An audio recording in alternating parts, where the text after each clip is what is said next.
예수님께서 다음날 예루살렘에 가는 도중에 무성한 나무, 무화과 나무를 보신 것입니다. 오늘 12장 첫 절을 보니까 이튿날 그들이 베다니에서 나왔을 때 예수께서 시장하신지라. 그러니까 예루살렘에서 베다니로 다시 나갔다가 다시 예루살렘으로 가는 과정에서 예수님이 시장하셨다, 이렇게 본문은 말하고 있습니다. 그러니까 제자들과 아침 일찍이 나오시다 보니까 시장하신 것 같습니다. 그래서 여기 시장하다, 이런 말은 육체적으로 시장하는 것이 있습니다. 그런 두 가지 의미가 있는데요. 육체적으로 굶주리다, 이런 의미가 있습니다. 그러니까 예수님께서 40일 금식 기도하신, 40일간 금식을 하신 후에 줄이신지라 하신 그 의미입니다. 그러니까 육신적으로 배가 많이 고픈 것을 말하고 있고요. 또 하나는 어떤 의미가 있냐면 어떤 이상적인 정신적인 세계입니다. 그러니까 사람들이 독재에 치하에 있을 때 평화나 자유를 갈망하는 그런 내용의 굶주림이 있습니다. 그래서 열렬히 찾다, 강구하다는 그런 의미가 있는데, 우리가 2002년 월드컵 때 4강에 이렇게 들어가지 않았습니까? 그래서 히든크 감독이 기자들과 함께 그 인터뷰하면서 유명한 말을 남겼죠. 나는 아직도 배가 고프다, 이 말을 했습니다. 이 말의 의미가 무엇입니까? 4강에 만족하지 않고 우승까지 바라본다는 그런 의미입니다. 그러니까 예수님께서 이렇게 시장하셨다 하는 이런 말이 육신적인 굶주림에 배고프다 보다는 어떤 우리가 예수님께서 바라는 무언가시 있다는 그런 의미로도 해석할 수 있다는 것입니다. 그 이유는 무엇이냐면 어제 예루살렘에 도착하시자마자 들어간 곳, 성전을 들러보셨다는 점입니다. 그리고 예수님이 시장하셨다면 아마 제자들도 했을 것인데 그런 내용의 말이 없습니다.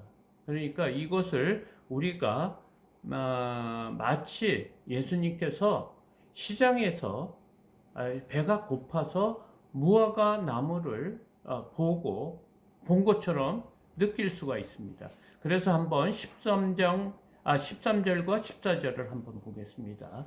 멀리서 잎사귀가 있는 한 무화과 나무를 보시고 혹 그 나무에 무엇이 있을까 하여 가셨더니 가서 보신즉 잎사귀 외에 아무것도 없더라. 이는 무화과 때가 아닙니다.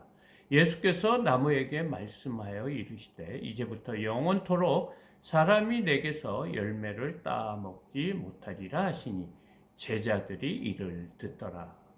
그러니까 13절과 14절, 그러니까 마치 어떻게 보이냐면 예수님이 시장에서 어떤 배가 고파서 무화과 나무에 가서 무화과 나무 열매를 먹고자 해서, 그런데 잎사귀만 무성하고 열매가 없기 때문에 예수님이 이 무화과 나무를 저주한 것처럼 이렇게 보입니다. 사실 13절 14절을 보면 그리고 또 두 가지가 여기서 조금 우리가 주목해야 될 말이 있는데요. 13절에서는 무화과 때가 아닙니다, 이런 말이 나옵니다. 그러니까 무화과 때가 아니기 때문에 열매가 없다는 그런 의미죠. 그러니까 잎사귀가 무성하고 유성했는데 무화과 열매가 맺힐 때가 아니라는 그런 말이 하나가 들어간 것이 이상한 것이고요. 14절을 보면 예수님이 나무를 저주하는 것을 제자들이 이를 듣더라. 그러니까 제자들이 알아듣도록 이런 말씀을 했다는 것을 우리가 알 수가 있습니다. 그리고 그래서 오늘 이 본문은 우리가 잘 이렇게 해석하지 않으면 잘못 해석할 수 있는 요지가 많은 것입니다. 그래서 주석이나 학자들 간에 이런 해석이 틀린 것이 있는데 보편적으로는 이 말씀을 유대 민족의 특히 유대 종교자들의 외식적인 믿음에 대해서 표현한 것이다, 이렇게 해석하고 있습니다. 그래서 저는 오늘 본문이 샌드위치 구조로 이렇게 되어 있기 때문에 그 안에 있는, 그러니까 성전 정화 작업이죠. 그것을 통해서 지금 이 문제가 해결되지 않을까 이렇게 생각이 듭니다. 두 번째 단락 성전 정화 작업 9절입니다. 15절에서 19절까지인데요. 먼저 15절 16절을 보겠습니다. 그들이 예루살렘에 들어가니라. 예수께서 성전에 들어가서 성전 안에 매매하는 자들을 내쫓으시며 돈 바꾸는 자들의 상과 비둘기 파는 자들의 의자를 둘러 엎으시며 아무나 물건을 가지고 성전 안으로 지나다님을 허락하지 아니하시고. 아멘.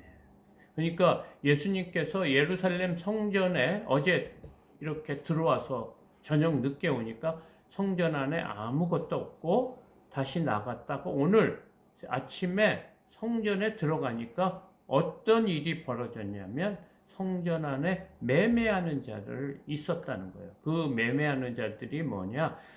비둘기를 팔고 뭐 양을 팔고 또 돈을 받고 환전하는 그런 사람들이 이 성전 안을 가득 채우고 있었던 것이죠. 그러니까 예수님이 이 성전에는 있는 것을 다 둘러엎으시고 돈 바꾸는 자를 뭐 매매하는 자를 다 내쫓으셨다. 그리고 성전 안으로 또 물건이 필요할 때 이렇게 물건을 가지고 오는 것도 못 오도록 지나다님을 허락하지 아니하셨다, 이런 말씀을 하고 있습니다.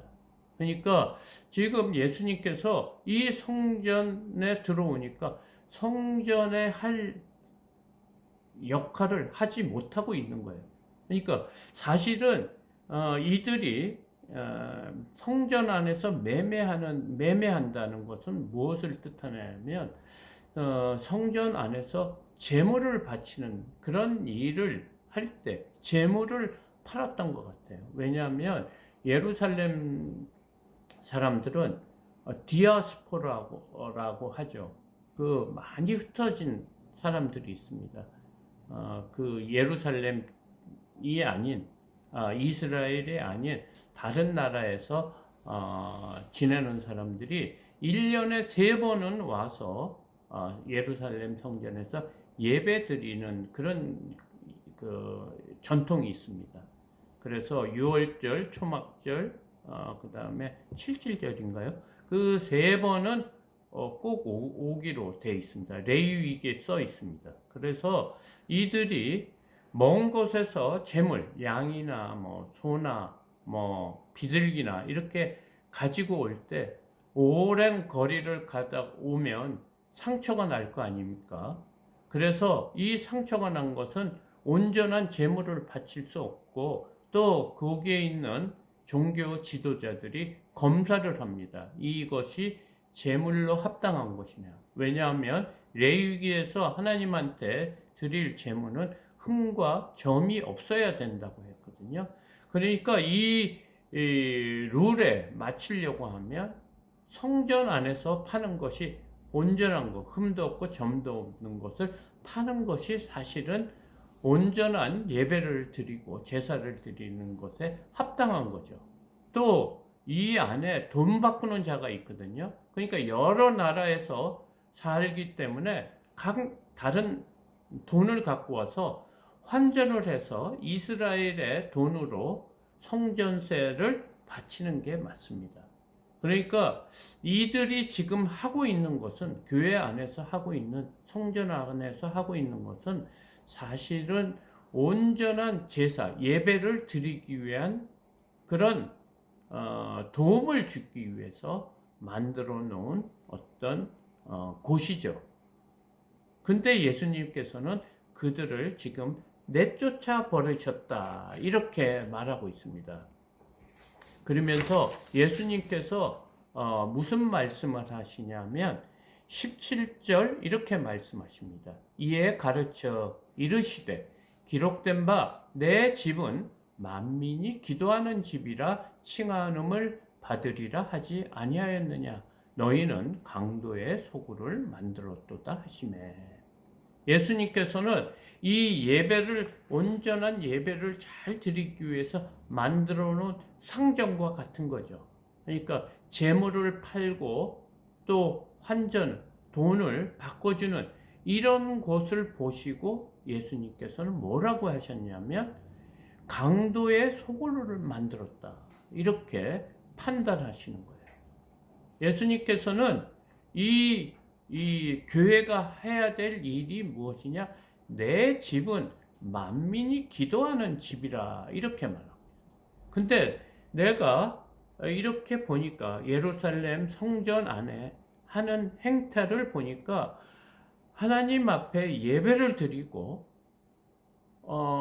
하나님 앞에 기도하는 집인데 마치 강도의 소굴과 같다는 것입니다.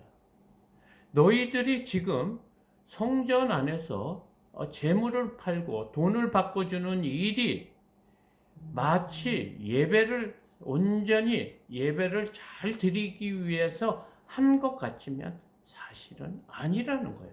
강도 짓을 하는 것이, 성도의 돈을 갈취하기 위해서 지금 너희들이 이 일을 하고 있다는 거예요. 하나님께서 명령하신 흠과 점이 없는 그런 재물을 바치라고 하는 그 말을 가지고 니네들은 강도의 짓을 하고 있기 때문에 강도의 소굴이라고 지금 말씀하고 있어요. 이사야서 56장 7절에 말씀에 내 집은 만민이 기도하는 집이라고 말했던 이 말씀을 인용하면서 지금 유대 지도자에게 분이 생각하는 거예요. 하나님의 성전인데 하나님께 예배드리는 곳을 마치 겉으로 거룩한 예배를 드리는 조건을 마친다는 그런 이유를 가지고 너희들이 장사를 하고 있다는 거예요. 성도의 돈을 갈취하기 위해서 여러 가지 조건을 만들어, 어려운 조건을 만들어서 흠과 점이 없어야 하나님이 기뻐 받으신다는 그 말을 이용해서 너희들이 자신의 유익을, 자신의 재물을 얻기 위한 방법으로 성전을 사용하고 있다는 그 말씀을 하시는 거예요. 지금은 요즘의 교회들은 이런 일이 없겠습니까? 많은 성도들이 있어야 된다고 해서 많은 전도를 많이 합니다. 정말 그 사람들이 영혼을 불쌍히 여겨서 전도를 하는 것입니까? 아니면 많은 사람들이 오므로 재정이 많아지는 것을 원해서 전도를 하는 것이냐, 이런 물음과도 같은 것이 아닐까 생각합니다. 정말 지금 이 시대의 교회도 지금 예루살렘 성전에 이루어지는 것하고 비슷하지 않을까, 우리를 깨달으라고 지금 교회들에게 명령하시는 말씀입니다. 이 하나님의 성전은 하나님께 예배하는 곳입니다. 신령과 진정으로 예배하는 곳입니다. 하나님은 영이십니다. 우리가 바치는 제물을 먹지 않으십니다. 오로지 점과 흠이 없는 제물을 바치라는 것은 하나님 앞에 온전한 자신의 마음을 드리는 그런 말씀의 내용인데, 지금 겉으로 보이는 흠과 점이 없는 것을 이유로 그들은 자신의 재물을 얻기 위한 방법으로 사용하고 있다는 거예요. 그러니까 예수님께서 너무너무 분한 것입니다. 하나님께 만민이 기도하는 집을 강도의 소굴로 만들었으니 그곳에 있는 장사하는 사람들을 회초리를 만들어서 다 내쫓으신 것입니다. 그걸 본 제사장들은 어떻게 하고 있습니까? 18절, 19절입니다. 대제사장들과 서기관들이 듣고 예수를 어떻게 죽일까 하고 꾀하니 이는 무리가 다 그의 교훈을 놀랍게 여김으로 그를 두려워함일러라. 19절 그리고 날이 저물매 그들이 성 밖으로 나가더라. 이 단락까지가 성전 정화작업입니다. 지금 예수님께서 이런 모습을 보여주시는데 그러니까 종교 지도자들은 어떻게 합니까? 자신들의 잘못을 지적해주는 예수님을 보고 회개하지 않고 도리어 예수님을 죽이려 한다는 것입니다. 이것이 그 당시의 종교 지도자들의 마음이었습니다. 그러니까 이 성전은 종교 지도자들 것인데, 지금 우리 이 성전에 들어와서 우리의 밥그릇, 우리가 취할 수 있는 이익에 대한 것을 위협한다는 이유로 예수님을 죽이려 한다는 것입니다. 지금 교회는 어떻습니까? 저는 잘 모릅니다. 대형 교회든지 중형 교회든지 소형 교회든지 잘 모르는데 마치 종교 지도자들처럼 이 교회를 이용하고 있지 않은가. 지금 우리가 다시 한번 교회에 대해서 생각해 봐야 될 말씀인 것 같습니다. 다시 20절입니다. 20절, 21절입니다. 이제 성전 정화 작업을 하고 20절, 21절 그들이 아침에 지나갈 때 무화과 나무가 뿌리채 맞은 것을 보고 베드로가 생각이 나서 여짜오되 랍비여 보소서 저주하신 무화과 나무가 말랐나이다. 다음날 아침이 됐어요. 그래서 다시 이렇게 길을 가는데 무화과 나무가 어제 예수님께서 저주한 무화과 나무가 뿌리채 마른 것을 보았다는 거예요. 그래서 21절 베드로가 생각이 났던 거예요. 예수님께서 말씀하신 것이 생각이 나. 저주한 것. 너 이 나무는 다시는 이 나무에서 열매를 따먹지 못할 것이다. 이런 저주의 말씀을 생각이 나서 물어보는 거예요. 여짜오되 랍비여 보소서 저주하신 무화과 나무가 말랐나이다. 지금 베드로가 예수님한테 따지는 거예요. 사실은 저도 이 본문을 보면서 조금 말이 안 되는 거예요. 예수님이 무화과 때가 아닌데 그 열매가 없어서 마치 저주한 것처럼 느끼기 때문에 이 본문에서는 다른 것이 중요한 것이 아니고 왜 예수님께서 무화과 때가 아닌데 열매가 없는 것을 때문에 마치 죽인 것으로 우리가 인식하는 거예요. 그래서 참 이상하다. 그러실 분이 아니지 않습니까? 예수님께서는 상한 갈 때도 꺾지 아니하시고 또 뭡니까? 꺼져가는 등불도 끄지 않으시는 예수님인데 말이 안 되게 지금 무화과 나무 때가 아니고 또 잎사귀가 무성한 나무를 저주를 해서 말라 죽게 한 것이 너무너무 이상하고 정말 마치 죄 없는 사람을 꼭 죽인 것 같고 합당하지 않고 논리적이지 않고 예수님 같지도 않은 것에 저도 많은 의문을 갖고 있었습니다. 그런데 예수님께서 왜 이 무화과 나무를 죽였냐고 지금 베드로가 나 대신 물어보는 거야. 여러분 대신 지금 물어보는 거예요. 예수님 왜 죽였습니까? 아무 문제가 없는 나무를 죽여갖고 이렇게 뿌리채 마르게 했습니까? 왜 죽였습니까? 지금 따지는 거예요. 그런데 이 구절에서 이 마가가 제철이 아니라는 구절을 뺄 수도 있었던 거 아시겠습니까? 그것만 없으면 종교 지도자들이 마치 겉으로는 무성한 나무, 아주 잎사귀가 좋고 믿음이 좋은 외식하는 그런 모습 때문에 죽였다, 이렇게 해석이 될 수도 있지 않습니까? 제철이 아니더라 그 구절만 없어도. 근데 예수님께서는 뭐라고 말씀하시냐면 베드로에게 완전히 동문서답 같은 말씀을 합니다. 22절, 23절 계속 읽겠습니다. 예수께서 그들에게 대답하여 이르되 하나님을 믿으라. 내가 진실로 너희에게 이르노니 누구든지 이 산더러 들려 바다에 던지라 하며 그 말하는 것이 이루어질 줄 믿고 마음에 의심하지 아니하면 그대로 되리라. 그러므로 내가 너희에게 말하노니 무엇이든지 기도하고 구하는 것은 받은 줄로 믿으라. 그리하면 너희에게 그대로 되리라. 예수님께서 무슨 말씀을 하십니까?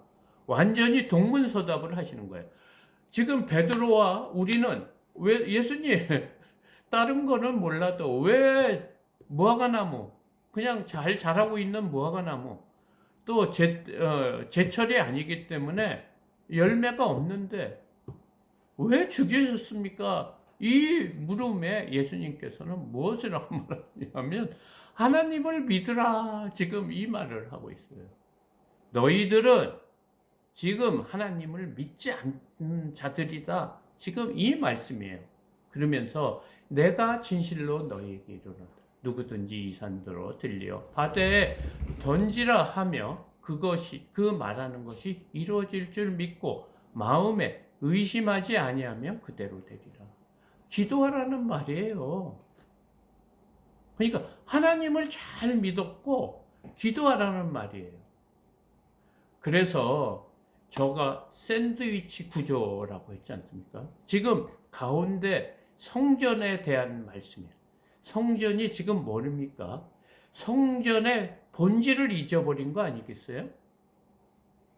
성전의 본질이 잊어버리고 장사하는 곳으로 만들어, 돈 버는 곳으로, 교회가 돈을 벌고 높은 자리에 올라가고 또 잘 되는 것을 가리키는 곳이 됐다는 거예요.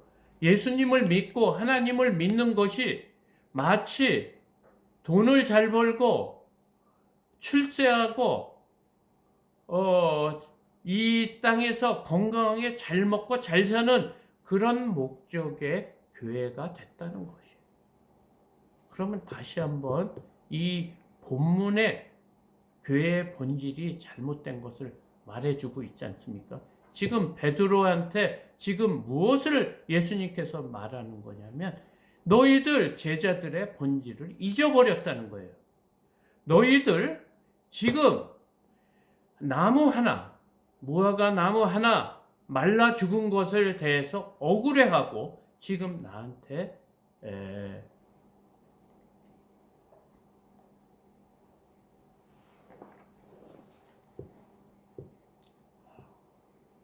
따지고 있는데 너희들은 한 영혼에 대해서 사랑하는 마음이 없다고 지금 말씀하시는 거예요. 지금 제자들이 가져야 될 것은 무화과를 아까워하지 않고 죽어가는 영혼을 사랑하는 마음이 없다는 것을 지금 말씀해 주시려는 거예요. 그래서 제철이 아질 때라는 말씀을 넣으신 거예요. 그리고 예수님께서는 우리에게 하나님을 믿어라. 그리고 내가 진실로 너희에게 이르노니 누구든지 이 산더러 들려 바다에 던지라. 하며 이 말하는 것을 이루어질 줄 믿고 마음에 의심하지 않으면 그대로 되리라. 이런 말씀을 하신 거예요. 너의 생각에는 정말 저 사람은 예수님을 믿지 않을 사람이다. 정말 나쁜 사람이다. 악한 사람이다. 그런 사람을 놓고 기도할 때 그 사람이 마치 산과 같이 하나님을 도저히 믿지 않을 사람이라는 것을 느낄 때 그 사람을 놓고 기도를 할 때 바다에 이 산이 바다에 던지라 하면 그것이 던져진다. 바다에 빠질 정도로 그 기도가 이루어진다는 거예요. 너희들 어떤 영혼들을 위해서 기도한 적이 있느냐? 죽어가는 영혼들을 위해서 제자들이 기도한 적이 있느냐? 안타까워한 적이 있느냐? 지금 이 말씀을 하고 있어요. 이 여리고를 들어오기 전에 누구를 만났냐면요. 바디메오라는 맹인을 만났습니다. 그래서 그 사람이 예수님이 지나가신다는 말씀을 듣고 고래고래 소리지르죠. 다윗의 자손이여, 나를 불쌍히 여기소서. 막 이렇게 부르짖으니까 많은 사람들, 그 안에 제자들도 있을 거예요. 막 나무라 쳤어요. 조용히 하라고.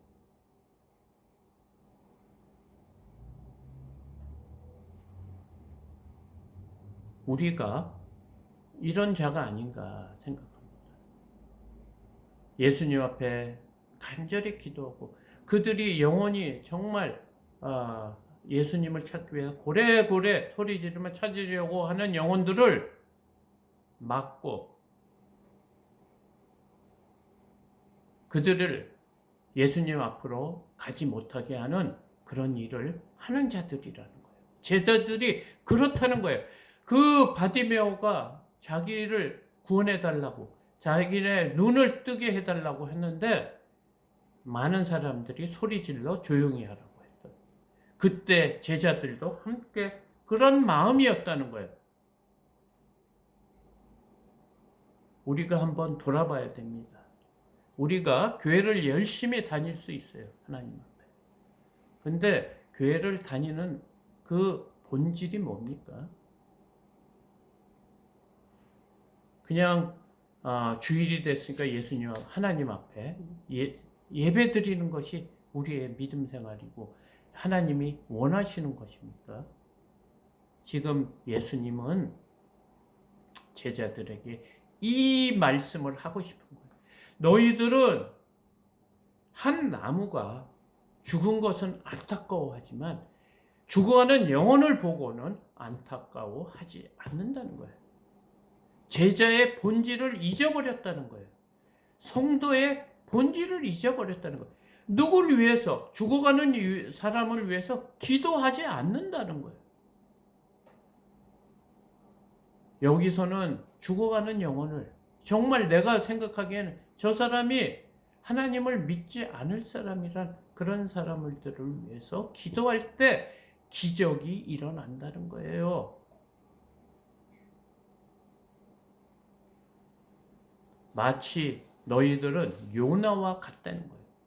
요나가 니느웨 성에 있는 수십만 사람들을 아까워하지 않고 박넝쿨이 말라 그림자가 없어지는 것 때문에 하나님 앞에 화를 낸 것처럼 박넝쿨 잎사귀는 아까워하고 그 니느웨에 있는 수많은 사람을 아까워하지 않는다고 지금 예수님께서는 제자들에게 나무라는 거죠. 이 본문의 말씀은 우리에게 지금 말씀하시는 거예요. 너희들이 교회 가서 거룩한 모습으로 하나님 앞에 예배드리고 있는데 하나님이 그것을 받으시지 않는다는 거예요.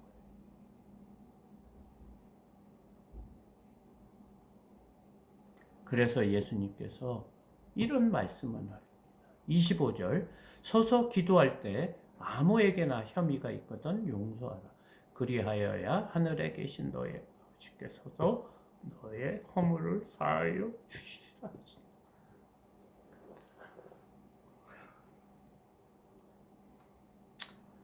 저에게도 이런 일이 있습니다. 사실 용서하지 못할 사람이 있어요. 근데 오늘 본문이 용서하라 이렇게 말씀하십니다. 그것은 그 사람을 위해서가 아니고 너를 위해서다. 나를 위해서 용서하라. 왜냐하면 하늘에 계신 너의 아버지께서 너의 허물을 사하여 나의 허물을 사하여 주시기 위해서 그 사람을 용서하라고 지금 말하고 있어요. 정말 우리가 믿음 생활 매너리즘에 빠져 믿음 생활이 교회만 다니고 직책만 갖고 주의 일만 하면 믿음 생활 잘하는 것이라고 생각하고 오해하고 다닌다는 거 아니라는 거. 우리는 성도의 본질, 제자의 본질은 죽어가는 영혼을 긍휼히 여기는 마음이 있어야 된다. 오늘 본문을 통해서 예수님께서 말해주고 있습니다. 우리의 믿음을 한번 점검하는 시간이 되기를 바랍니다. 감사합니다. 찬송가 내게 주신 내게 있는 향유옥과 부르시며 헌금하겠습니다.